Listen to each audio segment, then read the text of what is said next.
morning, world. Welcome to the Rise Up with Dragon podcast with your host, Dragon.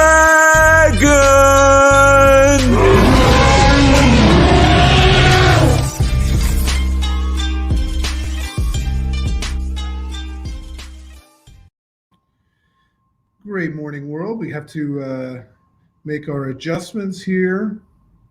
Be right with you. And we're good. Great morning, world. Got a little bit of a hop in my step this morning, so I'm excited about that. I'm also excited because at the end of my show, I actually have an outro video. I have an intro and an outro video. Great morning, everybody. So good to be with you. Got a great one for you on this beautiful Friday morning. I've said this many times before. One of the things that I love about Fridays is Fridays is a day that we've been programmed to check out. So I always like to check in when everybody else checks out, especially on days that I used to check out. So it's like that idea of rather than taking a day off, taking a day on. So very excited about Fridays. But then again, I noticed that I have a tendency of saying I'm excited about all days. Isn't that interesting? So I got Chicken here with me. You want to say hi from the background? Hello. And I just want to really, really thank you for struggling through being in here, because Chicken gets very cold in the morning, and the podcast studio, as she says, is a little bit cold. Me, I'm actually hot in here. Amazing. But she's all bundled up in a blanket and suffering through this, which is interesting because I'm going to teach everybody how to suffer less today. Nice. So Chicken, this is perfect for you. Thank you. But I was just talking to Chicken as I I don't know if I'm warming up my voice or I'm just being silly. I love to make Chicken smile and I love to make her laugh. And I was thinking about the Partridge Family this morning. Does everybody remember the Partridge Family? I don't know if I didn't even look, see if people are. Yeah, there's a couple people chiming in here. Do you remember the Partridge Family? Because I just love some of their songs. And I was singing it to Chicken, and I said, maybe I'll open up the show today with it, which is dangerous because it's kind of silly when I sing, and I'm not really a singer. Okay, I'm going to talk about something creepy quick. But I was just going to do my Partridge Family song. When I think about the Partridge Family, I always think about the serial killer Sam Berkowitz. She thinks about the serial killer Sam Berkowitz. Is that the song that he played?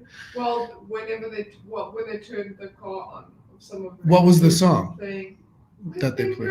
I think I love you. That wasn't the one I was going to sing. Okay, thank you. So the one that I'm going to sing is called "Come On, Get Happy," because I think that that's a great song to sing for a Friday. So as I remember it, the lyrics went a little bit like this. It says, "A whole lot of love is all that we're bringing. Come on, get happy." Not bad, right? So come on, get happy. Hashtag come on, get happy today. Oh yeah, I think I love you. What am I so afraid of? All right, I'm not a singer, and I'm going to lose my crowd very fast. So great morning, everybody. Couple of quick reminders. This is streaming on YouTube, on Facebook. YouTube, you can find me at Rise Up with Dragon. We also got the Clubhouse room kicking right now.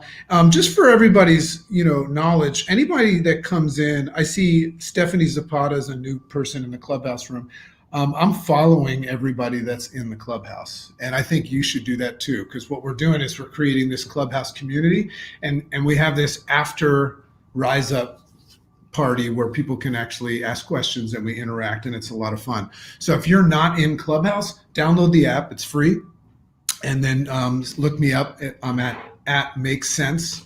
And then you'll find the Rise Up with Dragon show, which actually airs on Mondays and Fridays. And then the podcast version of it, because nothing gets recorded on Clubhouse.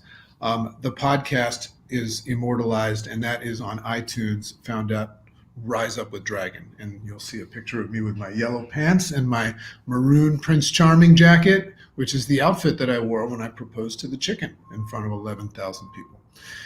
So Tanya says I'm in the wrong profession. Well, Tanya, you're just being nice. But if you ever get the chance to hear me sing in the shower, I sound really, really good. So we've got a great Rise Up today. As a quick reminder, this is all based on my morning routine, which sets me up for success. I do a show on Wednesdays at 5 p.m. with my brother Howie Craw, and that's called The Bright Side. And we're always talking about setting up our day for success, seeing the right side of things. And my morning routine, my great day Rise Up routine, is about journaling and reading and everything. So I'm on the other side of that right now. So that's why I'm always coming to you by 8 a.m., straight. So I recommend that. And I recommend journaling. I do a lot of podcasts, but also in my book, I teach people how that whole routine and how to journal. But one of the things that I have been adding into my morning routine and our twilight time, and this is really important. At night, we shut off all technology. We learned this from the amazing Dr. Wayne Anderson, because we've been restructuring and living what we call an integrated life. We shut off all technology at 10 p.m. and we have this hour where it's just Chicken and I, and we just totally chill. So during that hour, as we wind down and, get rid of the day, which no longer matters, and also in my Rise Up, I've been listening to, sometimes I do it with her, I've been listening to the meditations in Karma Minds. And she's smiling. She says, I have a new one out. So we're doing a little cheap advertising. But you know what's interesting about her podcast is, there's almost 300 Buddhist meditation podcasts. And Chicken's podcast, Karma Mind, is like in the top 10 now. So first of all, thanks to all the people that are reviewing. If you haven't, go listen, review it and give her a nice review, or I'll come for you. But of course, you'll give her a nice review. You do a rating and a review, and that helps this little chicken take her podcast, which is free, and puts it out there, and it's getting found by all these people. She's getting all this feedback, and to that point, thank you so much for sharing the Rise Up with Dragon, podcast and show, because I'm getting these messages from all over, like personal message, smokescreen, Snapchat, TikTok, all that stuff, of people telling me that, the Rise Up with Dragon, on Mondays and Fridays or are listening to the podcast, it's just helping people unlock themselves for the day and create a focus and make some breakthroughs. We have a tendency of going through life unconscious. So I like to think that the Rise Up with Dragon session, whenever I do these, it's about a 30-minute session. And then we do the after party. But what it does is it's thought provoking, and I'm bringing something into this conversation that's going to make you think about things. And while you're thinking about these things, these are proactive things that are going to help you crush your day and win your day, set your day up for success, become the author and the director of and the star of your movie. I'm getting a lot of feedback from that, and I really, really appreciate that, because what I'm really doing here is taking this information that I have in my head. Today's Rise Up is called Sufferless. I don't know if anybody's interested in learning how to suffer less, which it could be two words or one. Sufferless, meaning like without suffering, but you'll see there's a twist on that. But what it'll do is it'll get you in this mode of thinking about something that is going to help you with your day. And what's fun about that is when you think about something that's going to help you with your day, in that very moment, guess what? You're not thinking about any of the bullshit in your day. So for our little 30-minute session, or if you want to join the Clubhouse chat after our conversation, take 30 minutes off of all your crap. Of all the things that don't matter. And let's go on a little journey here today. So today's is called Sufferless. And there's just a couple of thoughts that I had. Sometimes I write little notes. It's interesting. I always take these is my Rise Up here. And I've got thousands of them right now, which will all come out in a book just called Rise Ups, or Rise Up Great Day Morning. But I was just thinking that there's a great song. It's an EDM song called Sky Full of Stars. And I think it's EDM when it's mixed with a mixer, but it's actually Coldplay. Coldplay does this, you're a sky full of stars. And then they go, I'll make you say, ah. That's not good. Can't hit that one. But I was just thinking about the song and just looking up at the sky, full of stars. And I just remember what that was like as a kid, to look up at the sky that was full of stars. And back when we used to dream, before we were taught that we can't dream, before we were taught about the rules and the limitations that we have in life. So I just wrote a little something about that. I believe that every day we wake up to an audition and rehearsal to being great. Think about that. Chicken, you didn't listen to that. She's like on her phone right now doing social media stuff. No. Listen to this. This is good. This is important. This is for you. I believe that every day when we wake up to an audition and rehearsal to being great. So what that means is that it's up to you, right? I love it. But it also implies that, potentially maybe being great is just a decision to play that role, which is kind of cool. I love that. So in any case, a message about dreaming big, that's what that is, due to the fact that we have no proof how big things can get. When I look up at the stars, I realize that we are just minuscule. We're just like a little grain of sand on an infinite beach. So who are we to ever decide what's possible? How big things can get. That's what I see when I look up at the stars. So sometimes it's more, what is this? Sometimes it's one more hour or day or week of consistency that transforms us into the people that we dream about. So that's a message to you today. If you're frustrated because if you've been putting real strong efforts into things and you're frustrated about the progress, maybe you're focused on the wrong you're focused on the wrong markers of how far you've come, because momentum is progress, and you could be, just like I said, one more hour, one day, 1 week, or 1 month. Sometimes things take time. If you look at all the greats, sometimes even longer, one more instance or increment of consistency, and then you have everything that you desire. Everybody can have everything that they desire. And then the other one is, I was riding Peloton, and I heard this song called Love Yours. I forget who it was from, but it was kind of like a rap song. And it just reminded me how important it is to love yours, meaning, we don't want to ever try to be like anybody else. It's impossible, right? We just want to find out what our greatness is and our best is, And so just today, love yours, hashtag love yours. That's spelled YOURZ. And go for yours. Not for someone else's. Don't go for theirs, go for yours. So let's talk about Sufferless. I don't have the book in front of me, but I've been talking a lot about this just little book. It's like an appetizer. You can read this book.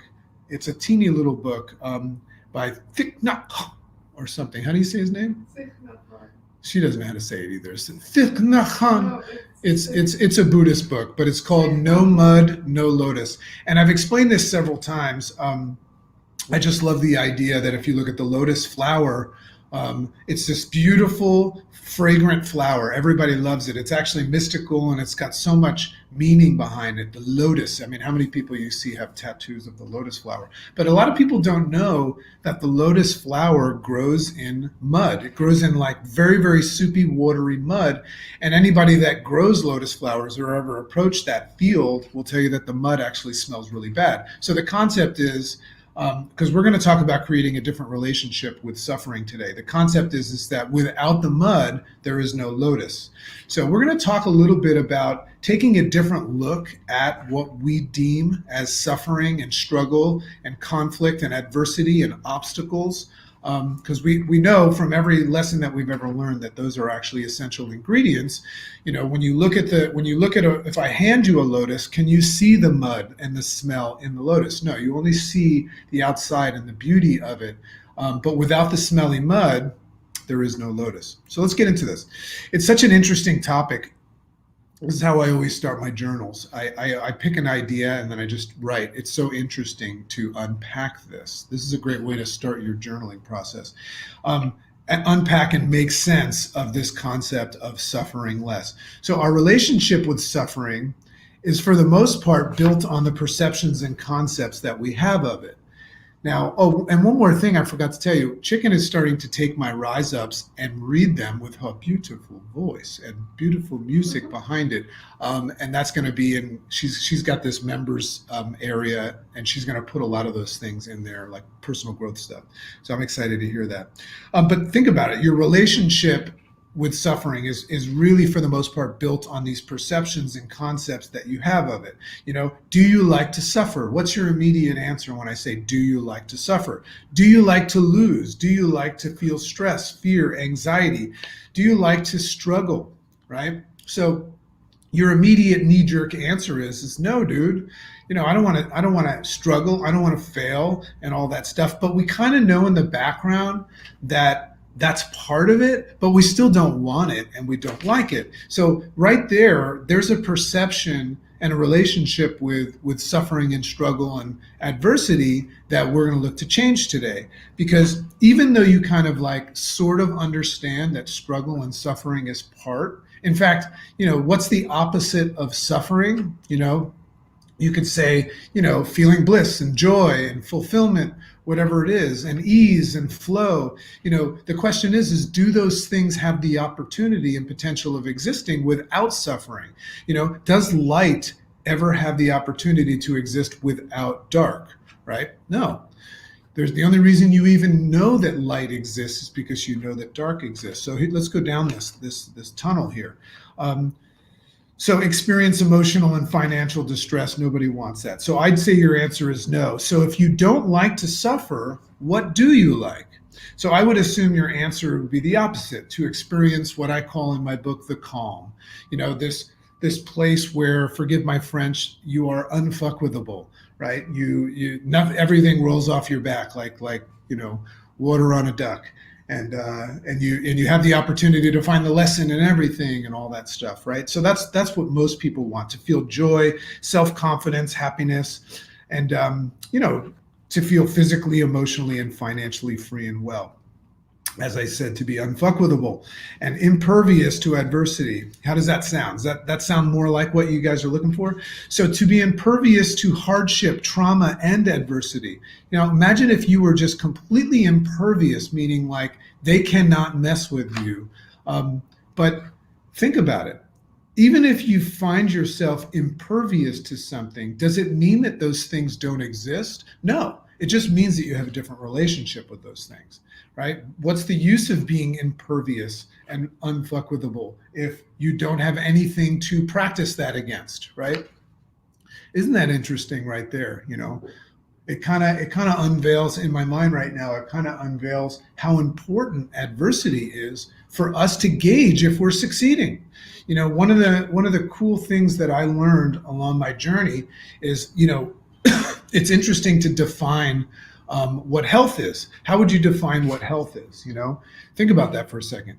What is the definition of health for you? A lot of people say the absence of disease, feeling good, and all that stuff. I feel that health is actually a place that we've never been. Health is this place that is only measured and gauged by how well we handle adversity. So right there in that statement, everybody gets that, but that right there unveils the fact that without adversity, you would never even know that you're healthy. So now we're building a new relationship with suffering. We're saying, thank you, suffering, for without you, I wouldn't know that I was not suffering, right? Or I was good at handling suffering. In the Buddhist religion, in all their writings, Buddha used to talk about learning how to suffer well. It's like, I don't know if you can actually enjoy suffering, but to add it into the equation as something that's part of what it is that you seek. It's funny to think about that, because everything that you're goaling for right now is on the other side. I've said on the other side of a pile of poop, but it's also on the other side of suffering. In fact, when you achieve it, when you grab your goals, you will be suffering. You just won't notice it because you'll be elated by the state that you're in. But suffering always exists. It's in a duality. So the whole idea of being impervious to something implies that it exists, right? It's interesting how before I read a sentence, I find myself saying things, which means that I remember some of the things that I wrote.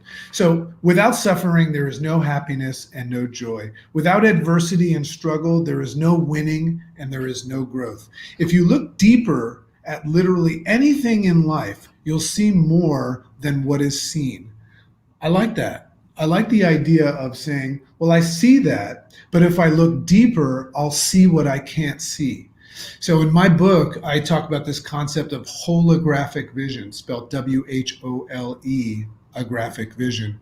And what that means is the first thing that we see is what we see. But remember, what we see is also being seen by our analytical mind, which has been programmed by our programmers. So is that really what we're looking at? So based on that idea, stop and just take a walk around it. I like to visualize when I see something or hear someone say something. I don't respond with my knee-jerk reaction. I say, huh. And I do this with suffering too. I'll take a walk around it holographically, look at it from all angles before I create a reaction. So I step out of my unconscious mind, which is my knee-jerk reaction, and I go into my conscious state before I make a decision. Love that.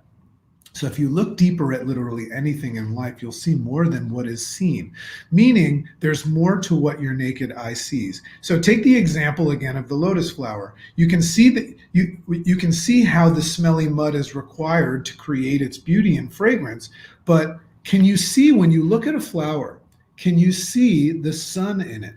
Can you see the rain that is needed?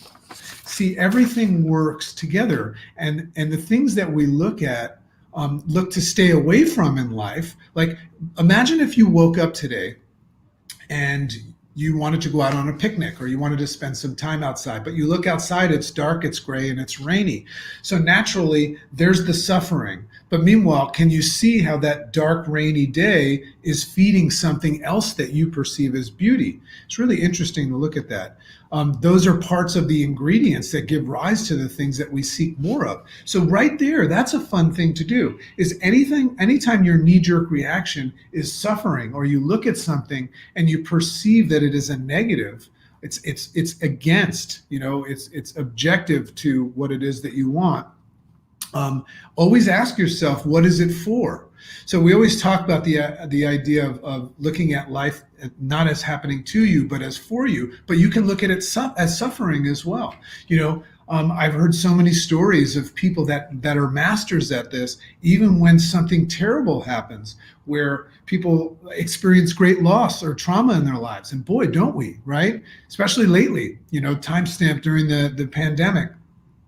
But I see people that are masterful at this, and their response system is great. And when they experience that terrible suffering, whether it shows up as physical, emotional, or financial, they actually look at it and become thankful for it, because by it rearing its head, it gave them the ability to see what was not seen, and that is the other side.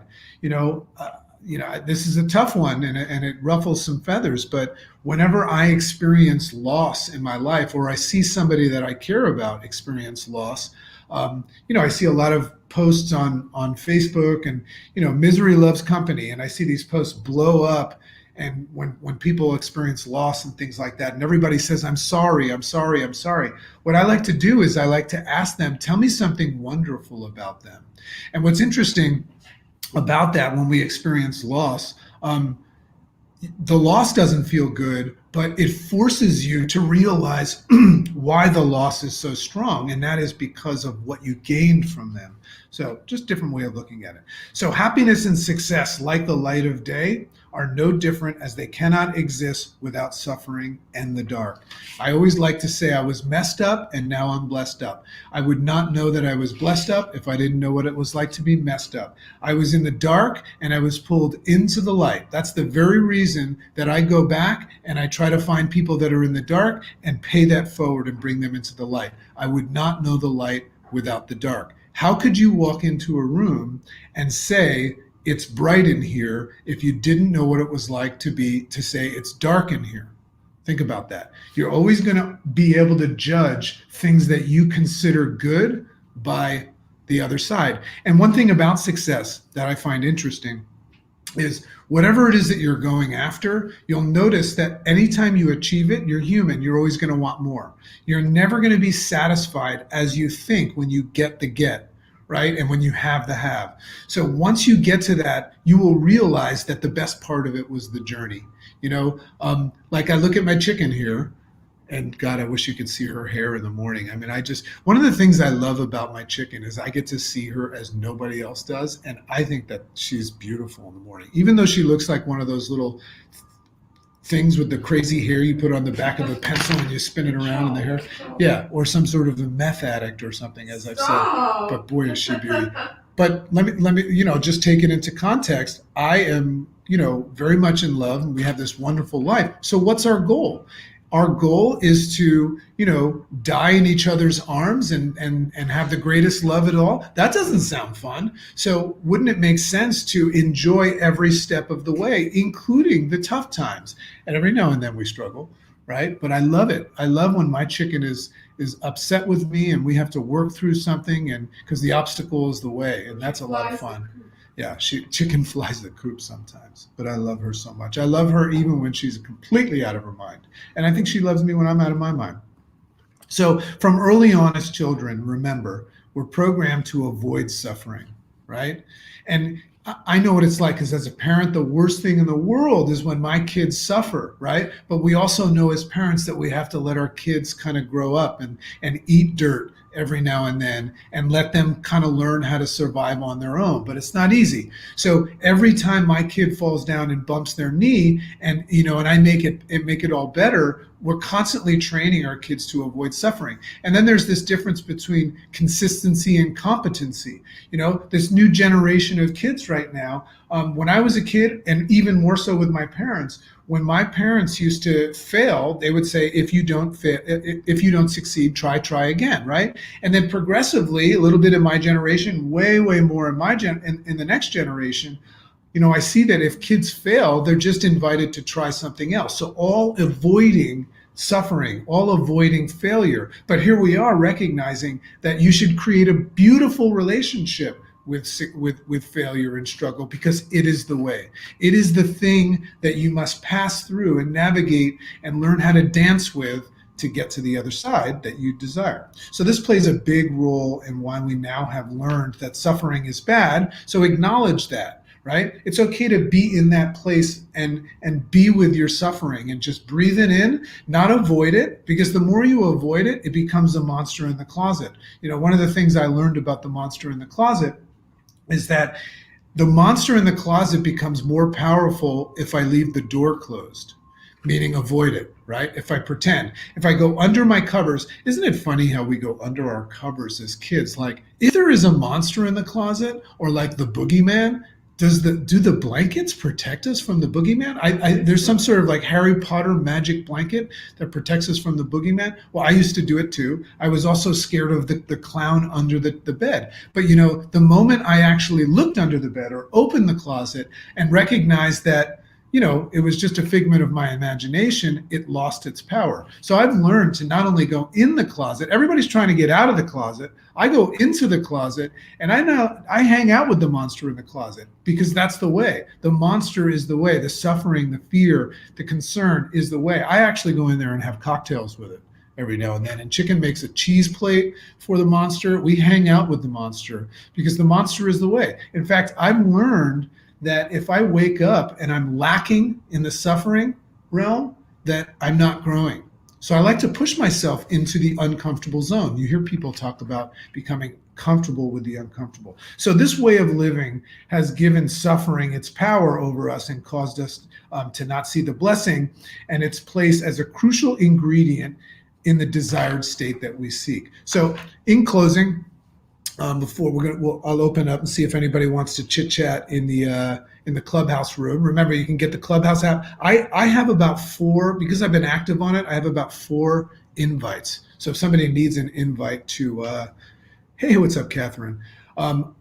If somebody needs an invite to Clubhouse, just let me know, because you have to be invited to get into the club, and we'll talk there in a second. But just in closing, all I'm offering you today is, first of all, to acknowledge that you might be avoiding suffering, which is kind of silly, because if you're trying to avoid suffering while you're trying to go after something, you're actually avoiding getting what it is that you say, what it is you seek after this lesson. And I think everybody understands that concept.